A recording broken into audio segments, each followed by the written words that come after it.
konsolidasi, dan kepada kawan-kawan ojol yang selalu mengatasnamakan ojol tetapi sebenarnya mereka adalah kaki tangan para aplikator, sadarilah itu hanya ya sebatas apalagi dan kepentingan semua, tidak berlaku jamak, tidak berlaku banyak untuk kepentingan ya. Sejujurnya ya Anda juga harus berjuang secara utuh, memperjuangkan penuh kepentingan kaum ojol itu sendiri secara keseluruhan. Bahkan hari ini ketika Menaker sudah siap pasang badan, kami dari Serikat Pekerja Serikat Buruh juga sedang mengupayakan bagaimana agar supaya ojol ini daripada pusing-pusing ya lebih bagus diambil alih oleh negara saja, karena terkait masalah aja tidur orang lain. Dengar lagi ini statement dari salah satu delegasi juga yang mewakili Gabungan Serikat Buruh Indonesia, Bung Rudi Abedaman. Ya kan, Bung Rudi?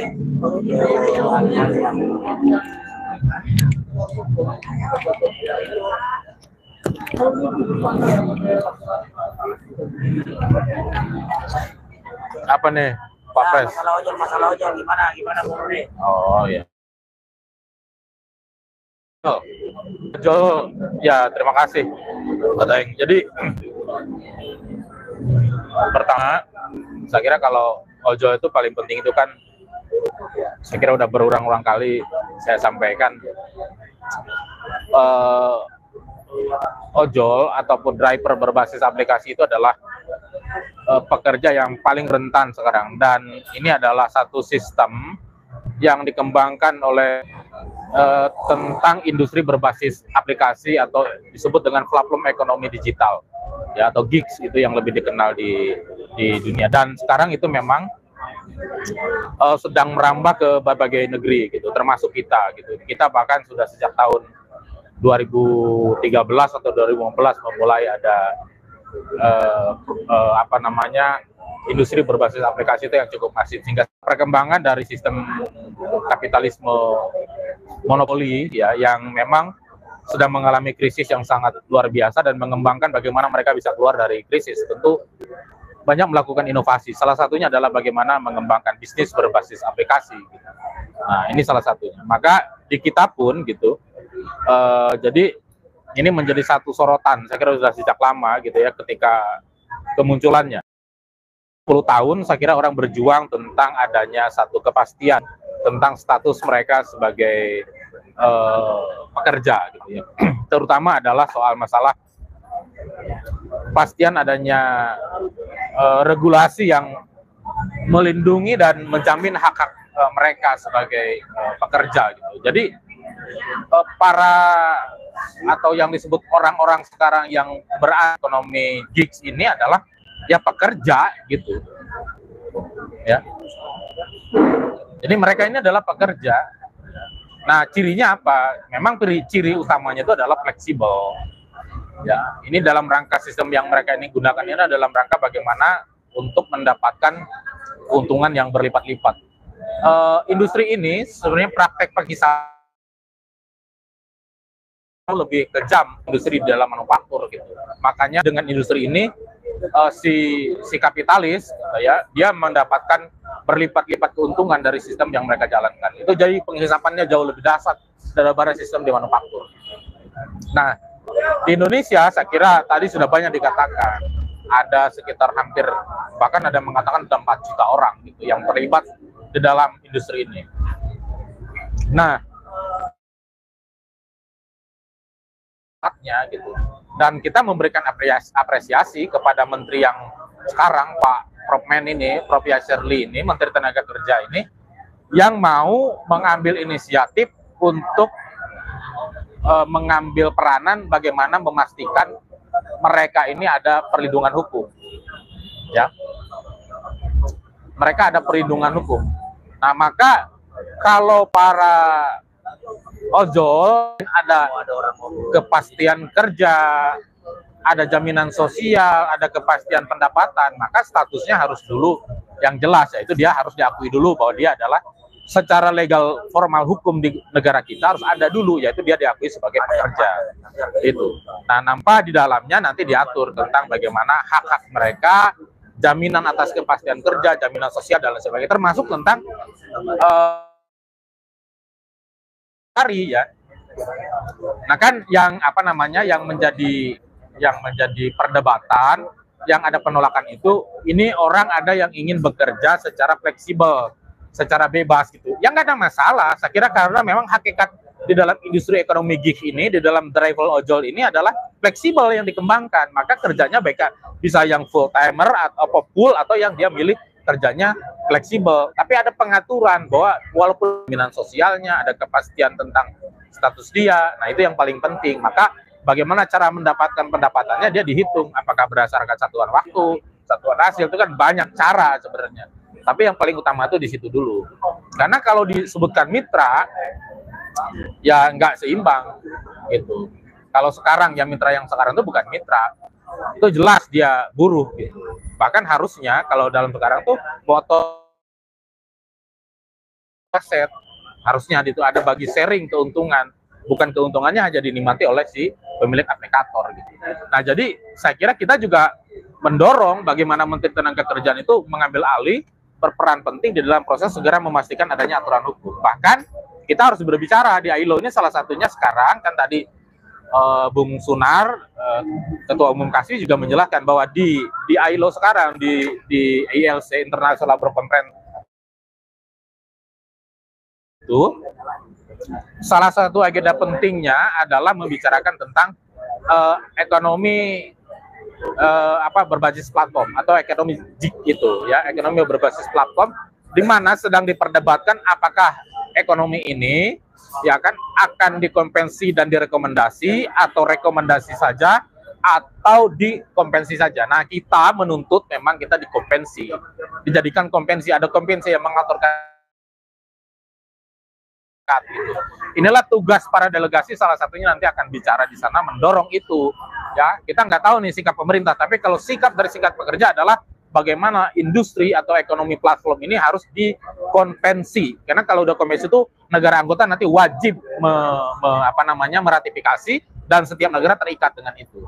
Nah, itu saya kira beda kalau cuma rekomendasi, tidak ada kekuatannya. Nah, nanti Mas Yono bisa menjelaskan lebih detail apa konvensi, apa itu rekomendasi. Saya di situ ya. Jadi di situ. Menurut saya itu yang paling penting sekarang. Nah, yang utama adalah saya kira teman-teman drivernya bersatu dulu. Itu penting bagaimana untuk menyatukan itu, berjuang bersama bagaimana memastikan adanya regulasi perundang-undangan. Menurut saya pertama, kalau saya jelas mengatakan jangan mau didorong untuk menjadi UMKM. Itu sangat merugikan betul. Mitra gitu. Ya, mitranya mau seperti apa gitu kan di situ. Kalau mitra ya berarti kan negara tidak perlu ada hadir. Karena mitra itu setara, ditentukan oleh perjanjian para pihak yang setara. Negara tidak perlu hadir. Di situ kayak memastikan jaminan sosial, memastikan pendapatan, memastikan jaminan sosial, pendapatan, dan juga status kerja mereka. Karena udah mitra, artinya kan setara gitu. Nah, di situ saya kira negara tidak perlu hadir karena ada kesetaraan di sana. Tapi kalau udah ada yang memerintah dan yang diperintah. Jadi ada subordinasi di sana. Nah, negara lah hadir di sana. Maka karena menuntut negara hadir karena tidak ada regulasi sekarang ya di situ. Maka saya kira betul apa yang harus dilakukan oleh Menteri Tenaga dan Pak Wamennya itu harus segera serius.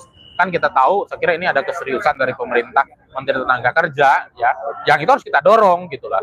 Nah ini juga karena apa? Karena dorongan dari para ojol. Ya jadi kenapa Menteri Tenaga Kerja mau pasang badan? Jadi bukan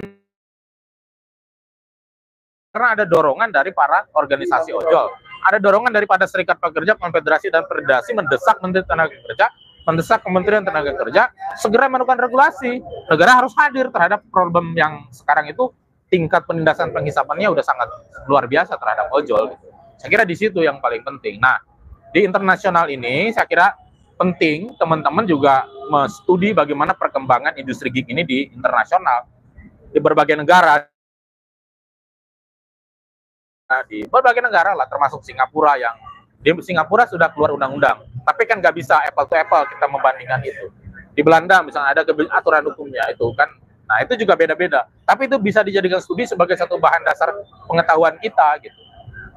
Bagaimana mempertimbangkan keuntungan antara mitra, antara UMKM, antara pekerja, itu kan mesti dikaji oleh teman-teman itu. Kalau kita sudah melakukan kajian itu dan paling pas dan berserikatnya dilindungi secara regulasi nasional ataupun internasional kan. Saya kira itu Pak Daeng yang paling penting menurut saya. Jadi ya sekarang teruslah bekerja, tekan pemerintah segera kesun, termasuk presiden kan. Presiden juga sudah ada janji bagaimana soal masalah ojol ini termasuk di kementerian gitu.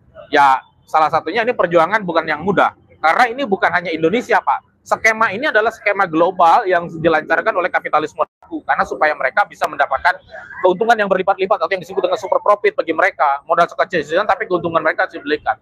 Nah ini kan dengan industri ini. Tapi kalau dihitung pekerja ada kewajiban-kewajiban yang tidak bisa dihindarkan oleh aplikator. Nah itu saya kira termasuk pajak dan sebagainya. Kalau sekarang kan dia hanya industri apa namanya, bukan industri transportasi tapi dia transportasi, gitu. Nggak ada pajak di sana. Saya kira akan memberikan keuntungan kalau betul-betul delegalisasi pajak dan sebagainya. Nah, bicaranya kalau driver itu jangan bicara dari sisi pengusaha. Kalau di sisi pengusaha kan mempertahankan bagaimana super profit mereka gitu. Nah, di situ saya kira. Itu. Jadi sekali lagi, ayolah kita dorong bareng-bareng. Mumpung menteri ada niatan bagus, ingin juga memberikan regulasi di situ. Harus terus ditekan, harus terus diberikan masukan gitu supaya sesuai dengan jalan apa yang diharapkan oleh driver. Dan untuk Menteri Tenaga Kerja, saya kira Pak Yasli teman organisasi-organisasi ojol dan serikat pekerja, serikat buruh, konfederasi dan federasi bahkan dibicarakan di LKS supaya betul-betul komprehensif.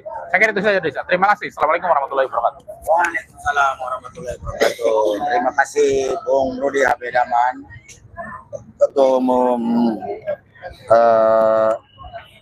Umum GSBI yang sudah menyampaikan statementnya.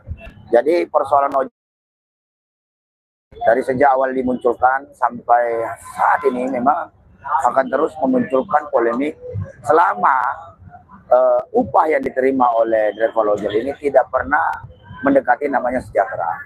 Bahkan cenderung potongannya makin membesar dan ini tentu saja banyak kementerian terkait ya, bukan cuma Kementerian Tenaga Kerja dan buruh sendiri dalam aliansi itu amat sangat mengenai ini yang benar-benar serius ingin menyelesaikan polemik terkait masalah kesejahteraan driver ojek online ini, driver online ini, karena kan selama ini kan terkesan mereka seperti seakan-akan dibuai oleh istilah-istilah pejuang rupiah lah, pejuang dianggap Superman lah, bahkan urusan kirim makanan sekarang itu ojol juga yang layani. Bayangkan apa yang tidak dikerjakan oleh ojol gini dalam rangka menyelesaikan problematika transportasi kita. Tetapi apa yang dia dapatkan tidak sebanding dengan apa yang mereka korbankan. Bahkan banyak sekali kawan-kawan ojol kita ini stres, tidak bisa cicil motornya, tidur di jalan, ya kan, bahkan sampai ada yang bunuh diri. Ya kan, dapatkan ketika mereka masuk ke tempat-tempat mal itu lebih dihargai anjing piaraan, kucing piaraan daripada ojol. Bayangkan, masih ada kemarin kejadian-kejadian itu di mana ojol yang baju-baju hijau itu, ya kan, dilarang masuk mal, padahal anjing, ya kan, kucing, binatang-binatang bebas masuk mal.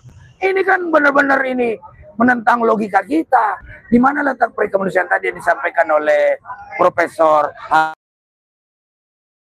itu kan tadi di mana letak kemanusiaan yang adil dan beradab jika ojol sendiri dianggap aman di mall, ya kan, bahkan matinya pun nggak ada yang urus, padahal ini luar biasa. Jadi memang semangatnya Pak Menaker ini patut kita acungi jempol agar negara itu hadir. Jadi saya juga jujur aja ya, dari sekian banyak Menaker yang saya hadapi, saya mengapresiasi, bukan bermaksud memuji atau apa gitu kan, karena kita juga kritik juga dong, ya kan, kalau beliau salah ya kita kritik juga. Dia agak lebih benar-benar ingin mewujudkan bahwa Menteri Ketenagakerjaan itu adalah rumah bagi seluruh pekerja Indonesia, bahkan menjadi rumah musyawarah. Jadi antara pengusaha dengan pekerja juga ya diajak untuk benar-benar melakukan kepentingan Menkominfo. Terus ada Kementerian Perhubungan, bisa juga nanti juga BUMN dan investasi. Nah ini kan semuanya mereka ini harusnya kementerian-kementerian ini mengarah kepada satu tujuan, Yaitu seperti apa yang menjadi janji Pak Prabowo, ingin mensejahterakan rakyat Indonesia. Karena kalau daya beli ojol ini naik, otomatis pertumbuhan pegang uang, ya kan, uang tidak dipegang aja oleh kaum-kaum pemodal. Kaum modal juga pegang duit triliun-triliunan, miliar-miliar, buat makan juga paling jago sehari 1 juta lah 1 kali makan. Mau makan apa aja sih harga 1 juta 1 kali makan gitu loh, ya kan? Kalau bukan hanya lifestyle saja, normal-normalnya juga.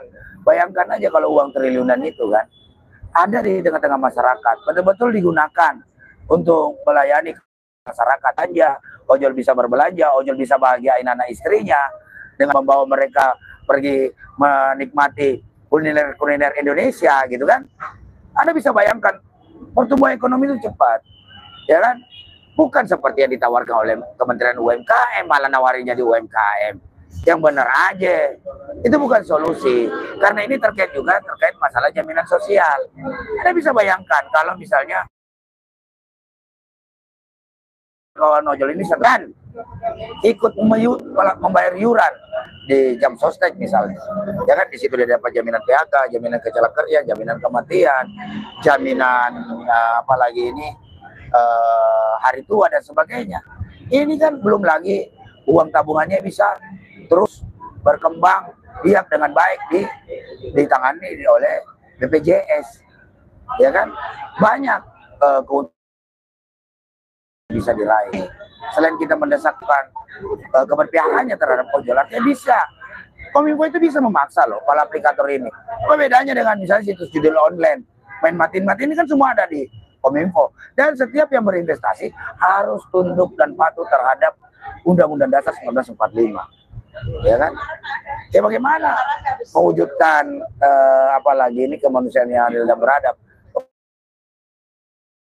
kepercayaan ke seluruh Indonesia kalau aplikator wenang-wenang naikin banyak. Itu kemarin kita dengar di RDP kemarin juga ada tarif-tarif tambahan yang nggak tahu muncul dari mana, dasarnya dari mana, ya kan, dari harga 15.000 misalnya sebuah item tiba-tiba menjadi 30.000, setengahnya dikantongi oleh para aplikator. Ini kan secara tidak langsung ini kan kejahatan-kejahatan dalam perdagangan juga yang tidak bisa dibiarkan. Jadi banyak temuan-temuan memang harus diluruskan, dan dunia hari ini sudah sepakat. Dan salah satu delegasi kita tadi, Ketua Umum Kasbi kan salah satu bidang yang akan dia, komisi yang dia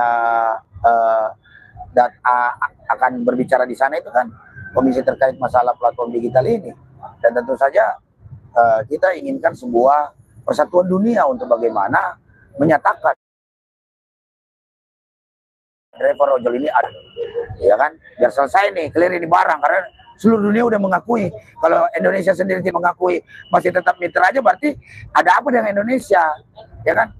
Nah ini kan semua akan kita perjuangkan bersama-sama, tapi tentu saja kita berharap kawan-kawan ojol juga bersatulah kalian, hentikanlah polemik-polemik kecil di antara kalian, perjuangkan dulu nasib kalian. Nasib kalian ini penting, kesejahteraan kalian ini penting terkait masa depan Republik gitu loh.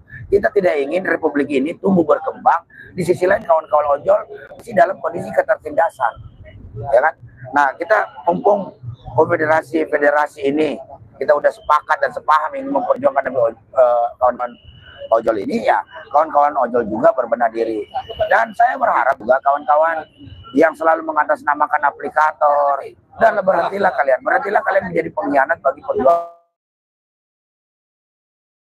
ojol. Sejahtera ini akan kalian nikmati ke depan untuk semuanya, bukan segelintir orang, bukan kepentingan segelintir orang, apalagi kepentingan aplikator.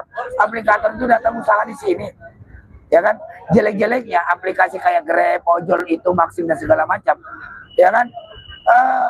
Saya yakin juga putra-putra terbaik bangsa bisa kok membuat aplikasi itu, kasarnya mah gitu, ya kan. Dan tidak ada salahnya juga kalau di kemudian hari, karena ini menyangkut aja tidur orang, dikelola dengan sistem koperasi misalnya, ya kan. Jadi ada rapat akhir tahun, ada pembagian sisa hasil usaha sebagai bonus, belum lagi pembagian THR. Ya kalau dikelola secara mandiri, saya yakin lah, ya kan, kesejahteraan itu jauh akan lebih kena kepada kawan-kawan ojol. Tidak dikelola. Jadi berhentilah oknum-oknum yang suka menjual status-status nama-nama ojol ini untuk selalu membela para aplikator. Karena biar kesetaraan jika ini menjadi kesetaraan, itu tidak boleh ada penindasan, tidak boleh ada sanksi. Bayangkan saja, ya kan, kalau sampai dia memberikan instruksi, ada perintah, ada punishment, ada hukuman di situ. Ya itu kan sama dengan hubungan pekerja dengan antara majikan dengan pekerjanya. Ya kan? Bagaimana mungkin ini dibilang pola kemitraan? Jadi pola kemitraan palsu, istilahnya ngetrennya seperti itu. Dan sekali lagi kami mohon doa restu untuk dapat mewujudkan ojol ini bisa menjadi semacam konvensi internasional dan segera akan diratifikasi oleh pemerintah Indonesia. Karena hanya dengan cara-cara demikian inilah semua bisa mengakhiri polemik terkait persoalan ojol ini yang setiap tahun menimbulkan masalah, ya kan? Dan terakhir kemarin juga demo besar-besaran ojol itu kan sebagai bentuk lawan yang nyata. Namun kedepannya ya sekali lagi itu harus kita lebih pertegas. Mungkin itu saja pemirsa Logika Rakyat ini, karena udah 1 jam kita ini menyampaikan info-info update terkait perjuangan kaum buruh, juga daripada sikap Menaker yang perlu kita support habis-habisan karena beliau udah pasang badan untuk membela ojol dan tentu saja pekerja Indonesia. Nah, ini harus kita support bersama. Semoga tayang ini bermanfaat. Terima kasih kepada